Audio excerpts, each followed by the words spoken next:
그죠. 바로 이 코너입니다. 일석이조. 매주 월요일 깊이 있는 시사 분석과 또 재미까지 동시에 잡는 코너입니다. 자, 박원석 전 의원, 김준일 뉴스톱 대표의 이름을 딴 일석이조 두 분 나와 계십니다. 어서 오세요. 안녕하십니까. 그냥 이 코너가 최고예요. 네. 고맙습니다. 감사합니다. 박 의원님 끄떡끄떡 긍정을 하시면서 역시 내가 최고지 이런 느낌으로. 자, 시작해 보죠. 윤석열 대통령 취임 이후 104일 만에 처음으로 이제 비서실 개편을 단행했는데요. 자, 이 취임 100일 기자회견이 있었고요. 지난 17일에 어디에 문제가 있었는지 짚어보겠다. 시간이 좀 걸린다 얘기했는데 바로 주말에 나왔어요. 그 결과로 보면 될지. 자, 대대적인 인적 쇄신 아닙니다. 소폭 개편. 자, 홍보 라인, 정무 라인, 그리고 이제 정책 기획, 보강. 박 의원님 어떻게 보셨습니까? 글쎄요, 뭐 쇄신이라는 의미보다는 보강인 것 같아요. 보강. 그동안에 이제 컨트롤 타워가 부재함으로써 정책 혼선이 있었다 이런 네네. 지적이 있었지 않습니까? 그렇죠. 특히 이제 뭐 만호세 입법이라든지 또 주 그 52시간이라든지 아무리 그 부처 중심의 책임장관제를 운영한다고 하더라도 대통령제 국가에서는 결국에는 대통령실에서 각 부처의 핵심 정책들의 추진 현황을 파악하고 있어야 네네. 되고 상호 충돌이나 어떤 정합성 이런 문제를 늘 검토해야 되는데 애초부터 정책실을 없앤 게 저는 패착이었다고 보고 그걸 보완한 건 의미가 있다고 생각을 해요. 네. 다만 이제 홍보 라인에 손을 댔는데 네. 지금까지 대통령실의 난맥상으로 지적됐던 게 혹은 국정 난맥상으로 지적됐던 게 과연 홍보 때문인가. 그래서 그거는 원인과 처방이 좀 다른 게 아닌가 싶어요. 이렇게 보면 그 국민들이 느끼기에는 대통령은 잘하고 계시고 그다음에 국정 운영에도 무리가 없는데 이게 국민들과의 소통에 있어서 다소는 이제 정무적인 기능이 좀 부족했다. 그래서 그 기능을 보완한다. 이런 의미인 것 같은데 꿈이 좋아야 해몽도 좋죠. 네네. 꿈이 나쁜데 어떻게 해몽이 좋을 수가 있겠어요. 그래서 아무리 기자들한테 뭘 좋게 설명을 하려도 원재료가 좋지 않으면은 네. 이 설명이 되겠습니까? 예. 그래서 제가 보기에는 이른바 윤핵관이고 대통령의 국정 철학을 가까이 지켜봐서 잘한다고 하는 이제 김은혜 의원을 돌려막기 인사했으나 과연 그게 얼마나 효과가 있을지 그에 대해서는 좀 회의적입니다. 네. 지금 재밌습니다. 간판과 메뉴판을 예쁘게 바꿔도 음식점의 식재료와 맛이 좋아야 한다. 본질이 중요하다. 자, 김 대표님 동의하십니까? 동의하죠. 주방장을 바꿔야 되는데 윤석열 주방장을 못 바꾸니까 주방장이 주인장이죠. 주인장. 예. 오너가 뭐 바꿀 수는 없죠. 5년을 가야 되니까. 그렇죠. 근데 그러니까 이런 것 같아요. 그러니까 이 고집으로 성공한 분이잖아요. 윤석열 대통령이. 예. 그러니까 그 사람은 잘 안 바뀝니다. 예, 예. 사람이 갑자기 특히 이제 한 50, 60 되신 분들이 바뀌면은 네. 주변에서 이런 얘기를 해요. 저 사람이 갈 때가 됐나? 왜 이렇게 사람이 바뀌지? 아유, 그런 또 그러니까 제가 말씀드린 건 뭐냐면은 고집으로 성공했잖아요. 네네. 지금까지 뭐 국정원 댓글 사건 끝까지 수사해야 되는 데다 좌천했다가 추용 갈등 기타 등등. 네네. 저는 여기에서도 고집이 느껴집니다. 네. 내가 너희들이 바꾸라고 해서 바꾸는 사람은 아니야.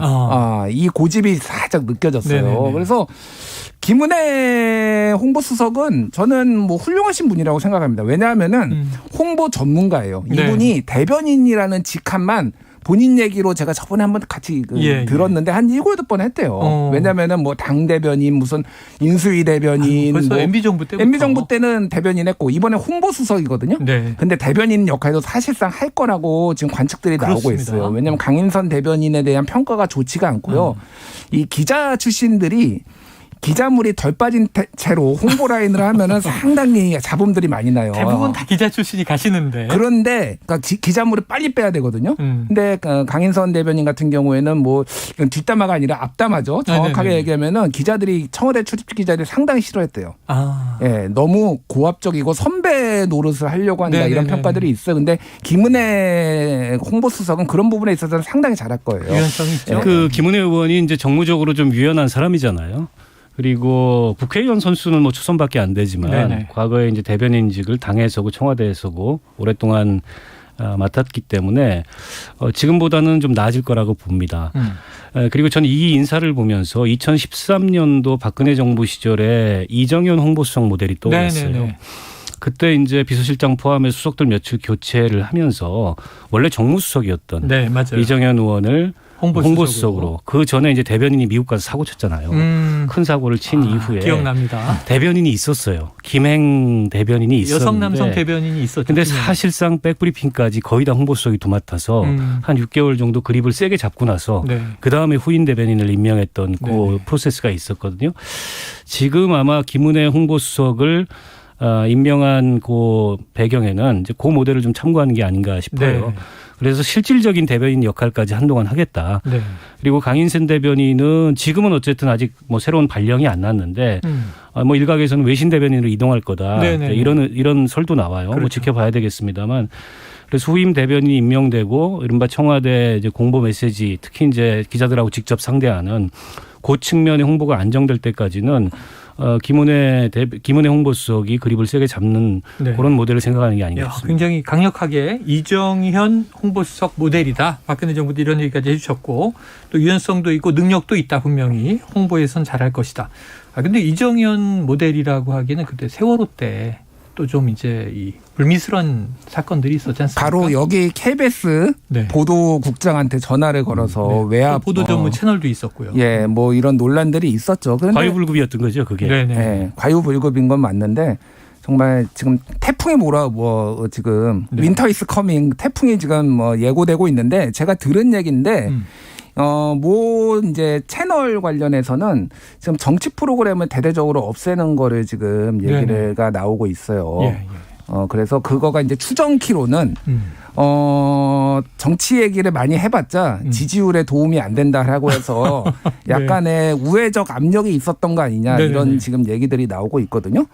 아니 언론 탄압을 시작했단 말입니까? 아니요. 뭐 제가 공식적으로 어느 채널이다 어디다 이렇게 하는데 이제 그 얘기를 제가 오늘 들었어요. 그래서 이게 이제 옛날 방식으로 지금 다시 회귀하려는 거 아니냐 조금 걱정이 되기는 합니다. 정치 토론이 제일 많은 건 이른바 종합편성 채널 뭐 이런 쪽들인데. 예, 뭐 그쪽에 조금 그런 얘기들이 있다고 합니다. 그래서 하여간 지금 지지율의 하락 원인을 이를테면은 홍보에서 아까 전에 박원석 의원님이 말씀하셨지만 홍보를 잘못해서 아니면은 좌편향 방송들, 좌편향 인사들, 뭐 박원석 의원 같은 분들 이런 분들이 많이 나와서 지금 하기 때문에 지금 이렇게 하고 있는 거다라고 착각을 하면 안 돼요. 제가 좌편향이면 대한민국의 정치 지형은 너무 오른쪽으로 현저히 기울어져 빨리 있는 지금 보수라고 주장하세요. 어떻게 제가 좌편향입니까?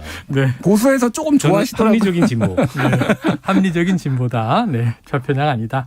자, 지금 뭐 이제 돌아다니는 이야기를 김준일 대표가 전해주셨는데 김준일 대표님이 지금 정치평론으로 제일 잘 나가는데 방송에서. 그럼 앞으로 이제 연예인 얘기 많이 하셔야 되겠네요. 저는 진짜 보수가 인정하는 중도 인사입니다. 서로 중도라고 다 중도래. 진정한 중도는 저를 얘기하는 게 아니라 심각한 가치농단을 벌이고 있습니다. 지금. 본인은 중도라 그러고 저는 좌편향이라고. 않는 기계적 중립. 아니요. 좌로도 우로도 까기 때문에 그렇기 때문에 저를 인정해줘요. 사실은. 그러니까 저는 기계적 중립이에요. 기계공학 전공이기 때문에 그렇군요. 기계적 중립이에요. 자, 진정한 중도 방송 일석이조와 함께하고 계십니다. 자, 그런데 이 김은혜 지금 뭐 내정자라고 해야 되나요? 사실은 이제 청문회는 없잖아요. 그냥 임명하면 되는데. 임명했죠 이미. 네, 임명했고. 그럼 이제 수석인데 이 경기도지사 과정에서 재산 축소 신고 리스크가 떴었잖아요. 이건 어떻게 보세요? 그 선관위가 고발을 했어요. 그리고 선관위가 고발한 사안은 대부분 기소를 합니다, 검찰이. 그리고 그때 제가 경기도민이기 때문에 알거든요. 투표장에 방이 붙었어요. 이런 사실로 인해서 선관위에 고발 의뢰됐다라는 게. 그래서 이거는 물론 이제 검찰이 기소해서 법원에 가서 어떤 판결을 받을지 모르겠지만 기소까지는 거의 기정사실인 것 같아요. 이것도 하나의 이제 리스크인 거거든요. 왜냐하면 대통령의 입이라고 할 수 있는 홍보수석이 선거 과정에서 재산 축소 신고로 인해서 즉 선거법을 위반한 혐의로 곧 이제 수사를 받게 되고 기소가 된다면 어떻게 보면 이건 이제 국정에 부담이 된다고 볼 수도 있고 대통령한테도 정무적으로 좀 부담이 되는 거고 더 나아가서 그런 사람을 홍보수로 굳이 기용했어야 하느냐라는 비판이 나올 수밖에 없을 것 같아요. 그러니까 윤석열 대통령 인사의 특징이 몇 가지 있는데 키워드가 있습니다. 하나는 이제 검찰이고 두 번째로는 핵관이죠. 그리고 세 번째로는 늘공입니다. 근데 이제 김은혜 의원 같은 경우는 이제 핵관 그룹에 해당이 되는데 경기지사 선거 끝나고 가뜩이나 이제 수사 부담까지 있는 사람을 이렇게 돌려막기 하는 것도 역시 너무 인재풀을 좁게 쓰는 거 아니냐 이런 비판이 한편에서 나오는 것 같아요. 인재풀이 좁다 이런 비판이. 자, 그런데 지난번에 이제 박순애 전 교육부 장관이 됐습니다. 사퇴하니까 자, 내각만이 아니라 대통령실 개편해야 된다. 근데 주말에 대통령실 이제 소폭이지만 개편이 나왔어요. 나름 의미가 있다. 기능 보강 차원이지만 그랬고. 근데 이번엔 또 이제 내각 얘기가 나옵니다. 장관 자리가 비어 있어요. 복지부 장관 후보자 나경원 전 의원. 또 여기에다가 이제 교육부 장관 겸 사회부총리 후보자 지금 나승일 교수 이런 이름들이 언론 보도로 나오는데 자, 요거 좀 교통 정리로 올바른 방향이다 보십니까? 올바른 방향인지는 제가 모르겠으나 여러 가지로 고심이 깊겠다라는 거예요. 보건복지부 장관은 지금 3달이 넘었는데 100일이 넘었는데 아직도 공석이에요. 그러니까요. 네네. 한 번도 임명된 적이 없고 교육부 장관은 대혼돈을 일으키고 사퇴를 했을지언정 청문회 없이 임명했다가 사퇴를 했죠. 뭐 이제 교육 정책을 대혼돈을 일으켰지만 어쨌든 있었잖아요. 그런데 보건복지부 장관이 없어도 우리나라가 이렇게 잘 돌아가나? 이 생각도 사실 좀 듭니다. 코로나 와중에. 이 코로나 와중에. 그리고 근데 지금 정치인을 임명하는 효과는 있어요. 정무적인 감각이 있거든요. 네네. 근데 지금 뭐 코로나가 이제 보건 쪽도 있지만 복지 쪽에 지금 그 연금 개혁과 관련해서는 이거는 사회적 갈등 조정이 상당히 중요한데 대통령이 언급을 하고 있죠. 예. 그리고 안철수 의원도 계속 강조했던 부분이고 그래서 이게 핵심 과제가 될 텐데 이 부분을 정말 잘할 수 있는 사람이 누구냐인지는 모르겠으나 정치인이 맡는 게 나쁘지는 않다. 이 부분에 있어서. 왜냐하면 정치인들이 그런 거는 잘하거든요. 어쨌든 의견 조율하고 청취하고 이런 부분들을 확실히 그런 부분에 있어서는 조금 당대표 출마와 관련해서 교통정리도 하는 동시에 그것도 같이 노린 거 아니냐. 그래서 나경원 의원 같은 경우에는 얼마 전에 7월 달에 보건복지학 명예 박사학위도 받았다고 합니다. 바로 지난달에. 예. 그러니까 준비된 인재. 포석입니까? 예. 물론 근데 이분이 문제가 뭐가 있냐면 그 아들이 이를테면은 그 논문 관련해서 했는데 그 논문이 그 서울대에서 의대에서 그 사무실이 아니라 그 연구실을 빌린 것에 대해서도 불법 논란이 있었고 또 하나는 거기에서 서울대에서 이미 기여도가 낮은데 저자로 올라갔다라고 해서 문제가 있다라고 했거든요. 그런 부분들은 좀 부적격 인사로 특히 진보 쪽에서는 많이 보지 않을까 그렇게 보여집니다. 네네. 오히려 그런 문제 때문에 교육부 장관도 비어 있지만 그보다는 보건복지부 장관 쪽으로 이제 낙점이 되는 것 아닌가. 근데 문제는 나경원 전 의원은 과거에도 그랬고 지난번 전당대회도 그랬고 앞으로 이제 전당대회가 언제일지 모릅니다만 당권에 관심이 많다 이런 얘기가 많아서 자, 박 의원님 정치권에서 보시기에 복지부 장관 받을까요? 저는 받을 거라고 봅니다. 받을 거다. 당권 유력 주자이긴 합니다만 막상 이게 이제 당선 가능성을 보면 여전히 미지수거든요. 지난번에도 어쨌든 초반에는 여론조사나 또 당원들 의견을 조회했을 때 상당히 선두권에 있었지만 이준석 대표가 갑자기 부상하면서 그랬죠. 낙마했었고 그리고 이 서울시장 이 재보궐선거 경선 때도 비슷한 양상이었거든요. 그러면서 봤을 때 나경원 의원 같은 경우에는 예전에 이제 원내대표 할 때 그 빠루 이미지 그게 사실은 굉장히 강렬해요. 그래서 강성 지지층한테는 일정하게 호응을 받지만 보수 여전사 확장성이 굉장히 떨어지고 이게 어쨌든 전당대회 룰을 보면 30%는 국민 여론조사예요. 거기서 이제 점수를 못 얻기 때문에 이제 쉽지 않다. 그런 면에서 봤을 때 이 정부 출범한 이후에 나경원 의원에 대한 어떤 쓰임새가 있을 거라고 예상을 했는데 뭐 취임식에도 초대를 못 받았다 이래가지고 본인도 상당히 불만이 있었잖아요. 보건복지부 장관이 괜찮습니다. 현 정부에서 내걸고 있는 핵심 개혁 중에 하나인 연금개혁을 맡는 주무장관이고 연금개혁을 뭐 어느 정도 추진해서 성과를 낸다면 그건 또 역사적인 업적이 될 수 있기 때문에 아마 이제 제안이 오면 저는 욕심을 낼 거라고 보고 앞서 이제 김준일 대표 얘기했듯이 정치인 장관을 기용하는 건 전 지금 시점에 괜찮다고 봐요. 그동안에 뭐 학자 출신이라든지 늘공 출신이라든지 특히 학자 출신 기용했다가 실패를 거듭했잖아요. 그래서 나경원 의원 같은 경우에 국회에서 이미 4선을 했고 또 상임위원장도 경험했고 또 보건복지위 의원도 했었다 그러더라고요. 그다음에 정무적으로 어느 정도 역량을 인정받는 분이기 때문에 특별한 자질과 도덕성의 논란이 청문회에서 불거지지 않는 한 나쁠 게 없다. 근데 이제 결정적으로 진짜 윤심이 여기에 있는 거냐 아니면 그냥 하마평만 띄워보는 거냐 이건 저희가 현재로서는 알 수가 없는 상황이죠. 자, 조만간 거기에 대한 답은 나오지 않을까 생각을 합니다. 자, 주말을 거치면서 지금 이제 이 국회의장단과 대통령이 만찬을 했던 사실이 주말에 보도가 됐고요. 거기서 뭐 굉장히 많은 이야기가 오갔다 하는 얘기들이 연일 보도가 되고 있는데 어제 자정을 기점으로 문재인 전 대통령 사저의 인근 경호가 강화가 됐습니다. 거리도 많이 늘었고요. 자, 국회의장이 직접 건의했고 대통령이 받아들였다. 이런 모양새인데 그런데 지난 6월에 윤 대통령은 도어 스태핑에서 아니 대통령 집무실 앞 시위도 허가가 되는 판 아니냐 하는 이야기를 하면서 사실상 좀 사조 집회를 허용하는 듯한 발언을 했어요. 또 여기 있던 이제 좀 극우 성향의 유튜버들이 뭐 이 저 취임식에 초청받았다. 이런 보도도 최근에 있는데 좀 생각이 박 의원님. 그러면 윤 대통령 생각이 좀 바뀐 겁니까? 조금 바뀐 거라고 볼 수 있겠죠. 네. 그리고 어쨌든 일종의 이제 뭐 협치의 신호탄이냐는 아직 알 수 없지만 뭔가 좀 이게 변화를 줘야 되겠다. 이런 생각에서 이런 조치를 취한 거는 같아요. 물론 국회의장의 그런 강력한 제안도 있었고 저는 그 양산 사저 경계 범위를 300m로 확대한 거는 잘했다고 생각하고요. 물론 300m로 확대했다 그래서 집회 시위를 못하는 건 아닙니다. 네. 근데 지금처럼 막 과한 욕설이라든지 명예훼손성 표현이라든지 또 위협적인 어떤 행동을 한다든지 이런 거는 이제 그 300m 구간 내에서는 못하게 되는 거죠. 이게 역설적으로 300m 바깥에서는 행동이 더 극렬해질 가능성도 없지 않아 있어요. 예를 들어서 이 데시벨을 더 높인다든지 뭐 그런 어떤 조치가 나올 수도 있는데 그런 것까지를 포함해서 어쨌든 전직 대통령의 경호에 관한 문제고 또 이게 정치적으로는 일종의 지금 야당과 관계가 굉장히 껄끄러운데 거기에 뭔가 좀 이제 새로운 관계 설정을 위한 메시지를 준다는 의미에서 그런 것까지도 포함해서 좀 관리가 됐으면 좋겠다 이런 바람이에요. 자, 어쨌든 이게 그러면은 좀 윤석열 대통령, 현 대통령의 전임 정부에 대한 좀 화해 제스처로 볼 수 있겠는가 포함하여 쇄신이냐 아니냐는 오늘도 논란이 있습니다만 뭐 소폭 인적 개편 이런 문제 등등 윤 대통령의 국정 지지율 반등에 긍정적인 효과가 있을까요? 약간 있겠죠. 약간 있어요. 그리고 네. 지금 최근에 이제 여러 여론조사를 보면은 소폭으로 조금씩 올라요. 1~2%포인트씩. 소폭 반등. 소폭 반등에 하고 있어요. 이제 이거를 기술적 반등이라고 봅니다. 테크니컬 리바운드 영어로 이렇게 얘기를 하는데 네네네. 과하게 전문 용어 나왔습니다. 과하게 주식 시장에서 쓰는 용어잖아요. 네. 과하게 많이 떨어졌을 때 이거는 너무 많이 떨어졌다라고 네네. 해서 오르는 거를 기술적 그렇죠, 반등이라고 그렇죠. 하잖아요.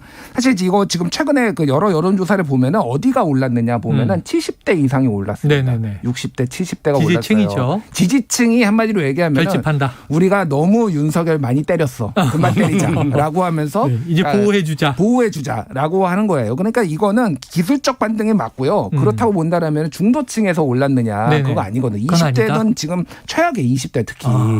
그러면은 여기에서 어떻게 올릴 것이 여기에서 이제 아직도 지금 부정평가가 2배 이상이거든요. 네네네. 이건 갈 길이 멀다. 여기에서 만약에 우리가 이제 드디어 잘하고 있구나라고 하면은 굉장히 큰 착각이다. 네, 이렇게 봐야 될 것 그래서 같아요. 이준석 전 대표가 이 대선 과정에서 내가 열심히 해서 이제 세대 포위론을 만들어서 아슬아슬 이겼는데 지금 젊은 층이 떠나가고 있다. 이런 주장을 하고 있는 거잖아요. 그래요. 자, 알겠습니다. 다음 이슈를 한번 또 보도록 하죠. 바로 그 얘기입니다. 자, 이준석 전 대표 기자회견 했고요. 전통적인 지지층은 다시 결집하는 것이다라는 또 지금 해석도 해주셨고요. 그런데 이준석 전 대표는 뭐 경고에도 불구하고 윤석열 대통령 그리고 윤핵관을 향해서 거침없이 각을 세우고 있습니다. 이게 비 좀 왔으면 좋겠다. 김성원 의원에 대한 징계 여부가 오늘 윤리회 회부될 예정이라고 하는데 오늘 저녁 6시. 근데 이 전 대표 추가 징계도 계속 지금 관측이 되고 있어서 하리라고 보십니까? 뭐 그런 관측은 있습니다만 윤리위는 자체적으로 징계안을 만들어서 심사하는 기구는 아닙니다. 아니다. 예를 들어서 징계위에 어떤 그 회부가 되면 그러니까 누군가가 이거를 징계하자라고 제안을 해서 그게 징계위에 회부가 되면은 그 윤리심사를 하는 거지 윤리위가 자체적으로 징계 안건을 상정하거나 이런 경우는 없기 때문에 그런 관측은 나오고 이양희 위원장이 지난주에 일종의 이제 구두 경고를 했잖아요. 네네. 정치적 입장을 얘기할 수 있으나 그게 이제 과도할 경우에는 그에 대해서 상한 책임을 묻겠다 이 얘기를 했기 때문에 그게 이준석 대표를 겨냥한 걸로 보이고 네네. 그러나 아직 뭐 이준석 대표에 대해서 추가 징계를 위한 누군가가 징계 심의를 요구했다 이런 건 없기 때문에 가능성은 있습니다만 앞으로 당장 오늘 열리는 뭐 윤리위에서 그 안건을 다룰 것 같지는 않고 이게 이제 한편으로 보면은 경찰 수사가 공소시효가 임박했다는 네네네. 소리가 나오잖아요. 근데 여전히 별로 진척은 없는 것 같고 이른바 이제 그 접대 대가로 인해서 이준석 대표가 과거에 있었던 그런 알선수재까지 다 묶어서 포괄일죄로 이걸 의율할 수 있느냐. 이게 이제 쟁점인데 법률가들 중에는 그게 굉장히 어렵다. 각각의 접대의 목적이 다르기 때문에 전체를 관통하는 하나의 목적이 있어야 포괄일죄가 되는데 쉽지 않을 거다. 이런 부정적인 전망도 있어요. 그래서 수사와 같은 방식의 힘으로 안 되니까 이제 또 다른 그 윤리위 징계나 이제 이런 방식으로 이 상황을 가져가려는 거 아니냐 이런 관측도 있어요. 그런데 이게 쉽지 않아 보이는 게 이런 거죠. 지금도 시끄러운데 이준석 전 대표에 대한 비판도 당내에서 많지만 또 이 전통 지지층은 재결집하고 있지만 그럼에도 불구하고 이게 저 대표에 대한 징계가 옳았느냐 그렇느냐 뭐 이제 논란이 많잖아요. 예. 추가 징계를 하면 또 시끄러워질 거 아닙니까? 이 와중에 이준석 전 대표가 오늘 SNS에 경찰 내부에서 윤핵관이 수사에 개입하고 압력을 넣었다는 증언이 나왔다. 이런 또 글을 올리고 링크도 걸었단 말이에요. 자, 그럼 이게 기소가 힘들어지는 거 아니야? 오히려? 이 징계 명분 떨어지는 거 아니야? 이런 관측도 있어요. 어떻게 일단 보세요? 윤리위원회 팩트체크부터 말씀을 드리면 팩트체크 전문가니까. 그러니까 당헌의 23조에 보면은 징계 절차 개시에 이렇게 돼 있어요. 당무감사위원회가 징계 안건을 회부하거나 아니면은 윤리위원회 제적의혹 3분의 1 이상이 요구에 의하면은 윤리위 징계 절차를 개시한다. 그러니까 윤리위원회 위원들이 할 수도 있어요. 네네네. 그러니까 할 수도 있고. 그러니까 지금 이준석을 징계해달라는 요청이 윤리위원회에 빗받치고 있다라고 합니다. 한마디로 뭐 윤석열 대통령 지지자나 뭐 윤핵관 지지자나 아니면 당의 안정을 바라는 사람들이 요청을 하고 있는 거죠. 그러니까 한마디로 얘기하면은 경고인데 이양희 위원장이 경고를 할 만한 위치에 있는 것인가. 아까 얘기했듯이 윤리위원회는 자체적으로 윤리위에서 판단해서 할 수는 있지만 이런 정무적인 기능 너 가만두지 않을 거야. 이런 거는 최고위원회의나 예를 들면은 당대표에 정무적으로 판단을 해서 하는 거지. 윤리위는 기능적으로 옳으냐 그르냐 이게 해당되느냐 아니냐라는 거잖아요. 상당한 월권이죠. 그럼 이게 배후에 누구가 있느냐 이런 말을 하는 것 자체가 나올 수밖에 없는 상황이고 한마디로 얘기하면 지금 징계를 한다. 그러면 죽도록 싸워보자라는 거죠. 죽도록 싸워보자. 왜냐하면은 이 명분은 그럴 거예요. 이를테면 이준석 대표를 징계해달라는 요청이 많이 들어와가지고 우리가 징계를 한다라고 안건을 회부가 돼. 만약에 징계가 된다라면은 그러면은 이준석 대표를 지지하는 당원들은 권성동 징계해달라. 당원 문자 파동 일으키고 뭐 뭔가 사고는 다친 거. 대통령 내부 총질이라는 표현 써가지고 당의 혼란에 이렇게 대통령 징계해달라. 온갖 거 다 들어갈 겁니다. 그러니까 이거가 지금 맞는 방식이냐. 경고를 이런 식으로 하면 안 되죠. 그러니까 이거는 가처분 신청 인용이 나올 때까지 윤리위도 차분하게 기다려야 되는 거예요. 상당히 이거는 지지하고 여부를 떠나서 상당히 월권이다라고 볼 수밖에 없는 거죠. 이거는 사태를 더 악화시키는 지금 상황으로 볼 수밖에 없어요. 자, 팩트체크 으로 지금처럼 이제 김준일 대표님의 관측 분석이 나왔습니다.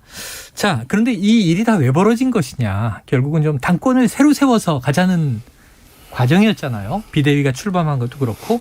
그런데 이게 내부에서 조기전 되냐. 한 2달 후에 하는 거냐.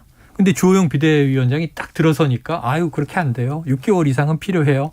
그래서 지금 주호영 비대위원장은 1말 2초 내년 겨울 초 얘기를 했고 김기현 의원 등은 무슨 얘기냐 빨리 해야지. 어떻게 보세요? 언제 열릴까요? 그러니까 이제 당권 주자들의 이해관계가 좀 다른 거죠. 김기현 의원 같은 경우에는 상대적으로 당내 기반이 그동안에 쭉 있는 분이기 때문에 붙여온 게 있는데 빨리 하면 빨리 할수록 좋다 이런 입장이고 반면에 이제 안철수 의원이라든지 또 다른 분들 같은 경우에는 정기국회 때 하는 건 좀 아니다라는 명분을 내세우지만 조금 늦으면 늦을수록 좋겠다. 근데 양쪽 다 공의 이해관계가 같은 거는 이준석이 다시 출마해서는 안 된다. 때문에 이준석 대표 징계 풀리기 전에 후보 등록을 시작할 거예요.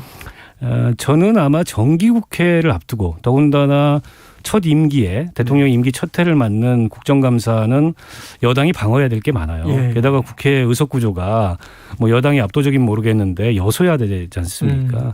그리고 민주당의 강력한 어쨌든 당대표가 들어서요. 8월 28일이면은 일주일 남았습니다. 이런 상황에서 지금 이 당이 전당대회를 한다는 건 어떻게 보면 정부를 방어해야 될 그런 역할을 포기한다는 거나 다름없기 때문에 그건 아마 대통령실에서도 좀 곤란해할 것 같고 그래서 아마 이제 내년 1월 초 혹은 2월 초쯤에 할 텐데 앞서도 말씀드렸듯이 후보 등록은 12월 달에 시작할 거다. 이준석이 출마하면 안 되기 1월 때문에. 8일 전에 끝낼 거다. 자, 그럼 김 대표님 딱 세 음절로 대답해 주세요. 국민의힘 새 대표는 누굽니까? 새 대표. 네. 윤핵관. 아니 만약 어대안 이렇게 되더라도 누가 당대표가 되더라도 네네네. 윤석열 핵심 관계자와 가까워질 수밖에 없는 구조예요. 네네. 그 당사자가 예를 들면 뭐 장제원 의원이 뭐 당대표로 나오겠습니까? 네네. 그런데 가까이 갈 수밖에 없고 결국은 다 2년 뒤에 공천권을 누가 행사하느냐. 그리고 그렇죠, 대통령실에서는 개입 안 한다라고 선을 긋겠지만은 네. 그 부분이 초유의 관심사기 때문에 윤핵관, 유사 윤핵관 아니면 네. 윤핵관 호소인 뭐 호칭은 모르겠으나 그런 분들이 될 수밖에 없는 지금 구조로 좋아요. 가고 있죠. 자, 민주당 전당대회는 참 흥행 안 됩니다. 이게 재미가 없습니다. 재미없어요. 하지 그냥 맙시다. 뭐 어대명에서 확대명 그리고 이제 이 주말마다 그렇게 나오고 있잖아요. 지표가. 그런데 지금 지난 주말은 호남에서 치러진 전당대회 경선에서 이게 득표율, 참여율의 문제가 아니라 투표율, 이게 참여율이죠. 경선 참여율. 이게 좀 호남 민심의 적신호다 이런 분석들이 있어요. 박 의원님 어떻게 보십니까? 그러니까 이제 광주 전남북 합쳐서 한 35% 정도 네네. 투표율이 나왔는데 과거의 전당대회 때 투표율에 비하면 낮긴 낮아요. 네네. 그러니까 이낙연 의원이 당대표로 선출될 때 호남 전체 평균 투표율이 한 41%. 예. 송영길 대표가 될 때 42%니까 그보다 한 5, 6% 낮은 건 맞는데 눈에 두드러지게 이례적으로 낮은 거냐. 그거는 또 아닐 수 있다 이런 네네. 분석도 나오고 가장 큰 이유는 어대명 확대명 때문이에요. 이게 전당대회가 지금 가뜩이나 흥행이 안 되는 데다가 결과가 뻔히 예측되니까 이변이 별로 없다. 투표 의지가 안 생기는 게 첫 번째 안 가도 원인. 그대로 되겠지. 이라고 보고요. 두 번째로는 대선 패배 이후에 호남의 민주당 전통적인 지지자들, 전통적인 유권자들이 별로 신이 안 나요. 일단 대선 진 것도 어쨌든 마땅치 않고 네. 지금 윤석열 정부의 소남이 완전히 소외됐지 않습니까? 네. 인사부터 시작해서. 그런데 지금 민주당을 쳐다보니까 민주당이 정치적으로 그거에 잘 대응할 것 같지도 않고 결정적으로 지난 지방선거와 동시에 치러진 보궐선거에서 일종의 이제 명분 없는 정치. 그러니까 호남은 전통적으로 명분을 중시하고 네네. 일종의 이제 가치 투표 또 네. 전략적인 선택 그렇죠. 이런 것을 굉장히 해왔는데 신이 안 나는 거죠. 그러다 보니까 모르겠다 이러고 이제 투표를 안 하는 그런 모습을 보이는데 수도권으로 이제 올라오지 않습니까? 네네. 수도권에서 투표율이 어느 정도냐를 저희가 좀 살펴본다면 네.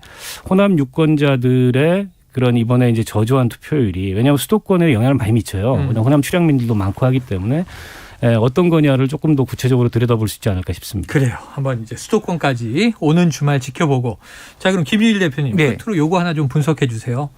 이 광주 전남을 비롯해서 뭐 전북까지 호남 이낙연 전 대표의 텃밭 네. 이렇게 불려왔는데 지금 윤영찬 이 최고위원 후보가 윤영찬 의원이 가장 좀 뚜렷한 반명 구도면서 낙연계란 말이에요. 예. 근데 왜 이렇게 좀 저 표를 못 얻었는가를 가지고 그럼 이낙연계가 완전히 힘을 잃은 것이냐 그렇다고 보십니까? 이낙연계는 힘을 잃었죠. 네. 뭐 이런 거는 팩트고요. 다만 이제 정치적으로 이낙연 전 대표가 이제 재기 가능성이 없느냐 저는 그렇게 보지는 않습니다. 그렇진 않다. 공간이 열리긴 열릴 거예요. 네. 다만 이제 총선 이후에 어떻게 될 것이냐가 중요하고 중요한 거는 지금 뭐 송갑석 후보가 뭐 비명으로 네네네네. 되느냐 안 되느냐 그게 중요한 게 아니라 네. 이재명 어차피 당대표고 그러면은 지리멸렬한 국민의힘과 비교돼서 얼마나 쇄신을 하는 그리고 자기 기득권을 내려놓는 모습을 민주당이 보일 것이냐 안 보일 것이냐 네네. 그게 제일 중요해요. 지금 정당 지지율 보면은 민주당이 앞선 것도 있지만은 국민의힘이 지금 뒤지는 것도 있어요. 네네네. 그러니까 얼마나 못하면은 민주당이 하는 게 없어 보이면은 지금 국민의힘이 뒤지겠습니까? 네. 좀 반성해야 됩니다. 지금 민주당은 정말 진짜 기득권 정당으로 비춰져요 지금. 여야 없이 모두 까고 계십니다. 그래서 중도다. 균형을 잡는다. 자, 다음 주 월요일 일석이조는요. 민주당 전대가 끝난 직후입니다. 그 결과를 가지고 이 두 분이 또 어떤 해석을 해 주실지 기대가 되는데요. 자, 오늘은 여기까지 정리해 보죠. 박원석 전 의원, 김준일 대표와 일석이조 함께했습니다. 고맙습니다. 고맙습니다. 감사합니다.